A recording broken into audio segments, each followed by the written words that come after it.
फैसला, NDA versus India गठबंधन। पिछले एक हफ्ते में एनडीए और इंडिया गठबंधन ने जमकर एक दूसरे पर बयानबाजी की है। अगर रैलियों के हिसाब से आंकलन करें तो पीएम मोदी अब तक 12 राज्यों में 2 दर्जन के करीब रैलियां कर चुके हैं। वहीं राहुल गांधी ने वायनाड में रोड शो करके जरूर इंडिया गठबंधन की ताकत दिखाई है।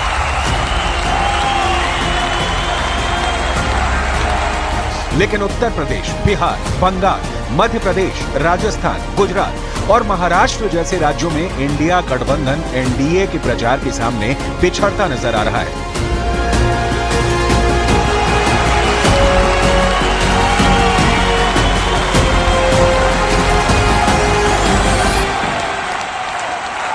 जरा देखिए पीएम मोदी अब तक कितनी रैलियां कर चुके हैं और आने वाले दिनों में कितनी रैलियां करने जा रहे हैं।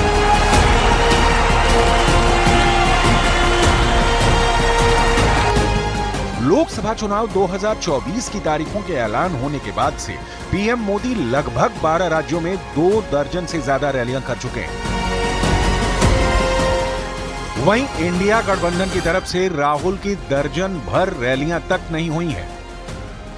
पीएम मोदी अब तक 5 से ज्यादा तो रोड शो कर ही चुके हैं। राहुल रोड शो के मामले में भी पीएम मोदी से पिछड़े हुए हैं।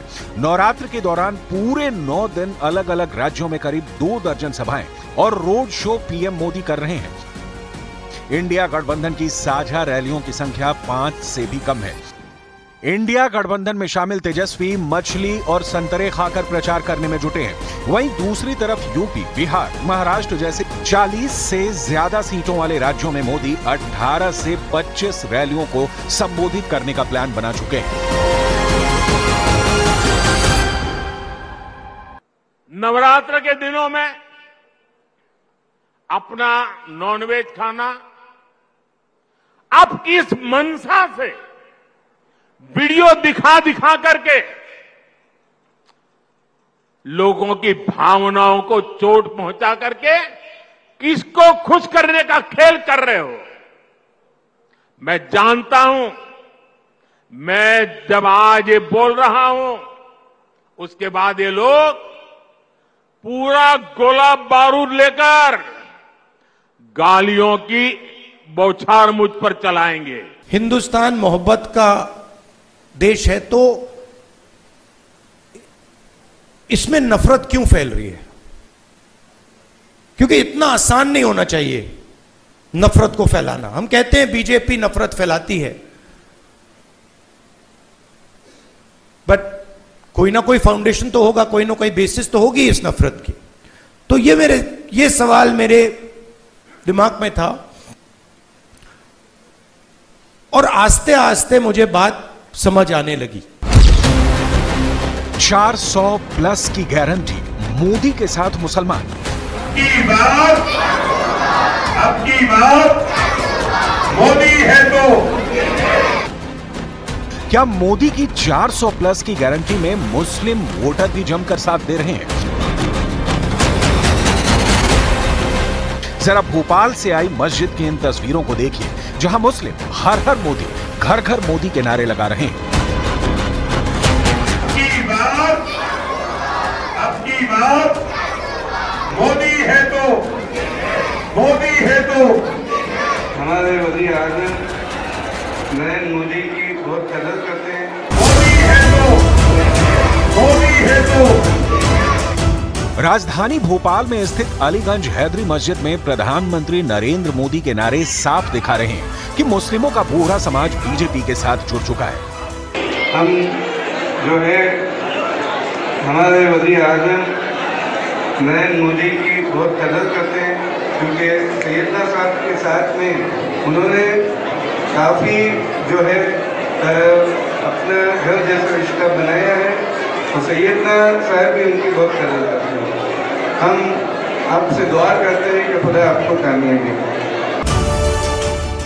एक तरफ पीएम मोदी रैलियों से विरोधियों को पछाड़ने की कोशिश में, तो वहीं दूसरी तरफ ममता, राहुल और तेजस्वी की पार्टी को पूरी उम्मीद है कि चुनाव में मुस्लिम वोटर इंडिया गठबंधन को जबरदस्त वोट देंगे। जरा बंगाल के हालात, प्रचार और चुनावी समीकरणों को भी देख लीजिए। चुनाव में जुबानी शोले, बम, बारूद और गोले। जरा इन दो तस्वीरों को गौर से देखिए। पश्चिम बंगाल में इस वक्त वोट को लेकर जो गदर चल रहा है उसने बीजेपी और टीएमसी के बीच मचे घमासान को और तीखा कर दिया है। हालात ये हो गए हैं कि ममता बनर्जी ईद के मौके पर मंच से चुनाव में दंगों का डर दिखा रही हैं। इधर पश्चिम बंगाल की 42 में से 35 लोकसभा सीटें जीतने के लिए बीजेपी पूरी ताकत झोंक रही है। संदेश खाली से लेकर बंगाल में चुनावी हिंसा को बीजेपी मुद्दा बना रही है। टीएमसी के नेता और कार्यकर्ताओं पर बीजेपी के लोगों पर बम से हमले के आरोप लगाए जा रहे हैं। हालात ये हो गए हैं कि टीएमसी के नेता और कार्यकर्ता खुलेआम बीजेपी के लोगों को देख लेने की धमकियां दे रहे हैं। टीएमसी के विधायक हमीदुल रहमान खुलेआम बीजेपी के लोगों को चुनाव के बाद देख लेने की धमकी दे रहे हैं। इधर बंगाल बीजेपी के नेता ममता सरकार को चैलेंज दे रहे हैं कि बीजेपी रिकॉर्ड वोटों से जीतने जा रही है और पश्चिम बंगाल में 35 से ज्यादा सीटें बीजेपी जीतेगी। लेकिन ममता बनर्जी जिस तरह से बंगाल में दंगा और हिंसा का डर दिखाकर वोटर्स को समझा रही हैं, उस पर बीजेपी सवाल खड़े कर रही है। कोई दंगा करने अगर आते हैं, आप चुपचाप रहो, माथा ठंडा रहो, बिल्कुल आप रहे कुल, हम रहेगा कुल। उसको दंगा फसाद का चक्रांत हम नहीं करने देंगे। मुख्यमंत्री नामाज पढ़े बोलছেন দাঙ্গা করবেন না, দাঙ্গা হতে দেবেন না, তারপরে মুসলমানরা দাঙ্গা করে।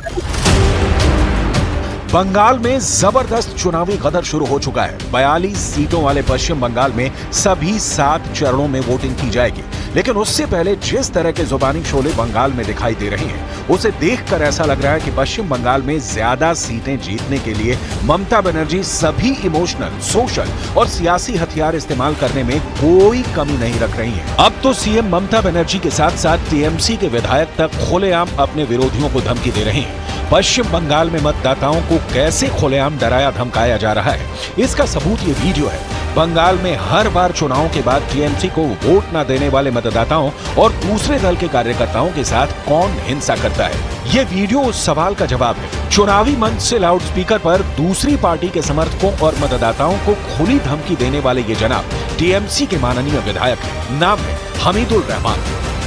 सेंट्रल गवर्नमेंटेर फोर्स 26 তারিখ পর্যন্ত থাকবে, তারপরে আমাদের এই ফোর্সের সঙ্গে থাকতে হবে।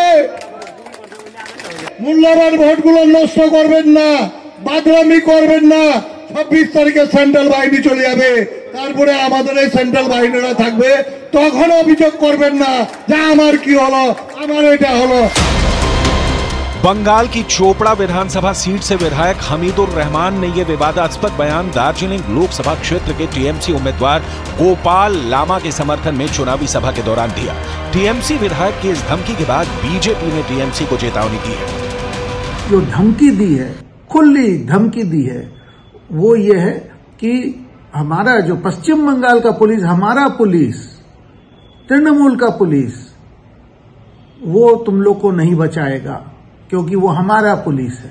और इसका अभी तक कोई खंडन नहीं हुआ है तृणमूल से। हम चुनाव आयोग के पास इसको लेके जा रहे हैं। हालात ये हो गए हैं कि अब ममता बनर्जी तक बयानबाजी के दौरान अपना आपा खो रही है।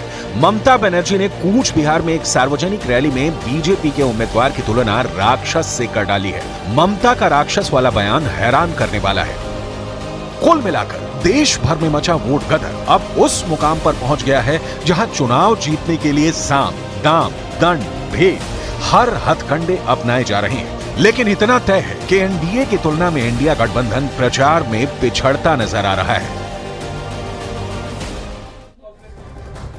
पहले चरण की परीक्षा की घड़ी जैसे जैसे करीब आ रही है, चुनावी पारा अब और ज्यादा चढ़ता जा रहा है। वार पलटवार भी अब तेजी से होने लगे हैं और इन सब के बीच एक पार्टी ने तो बकायदा घोषणा पत्र में एटम बम का भी जिक्र कर दिया है। विपक्षी दलों के गठबंधन आईएनडीआईए में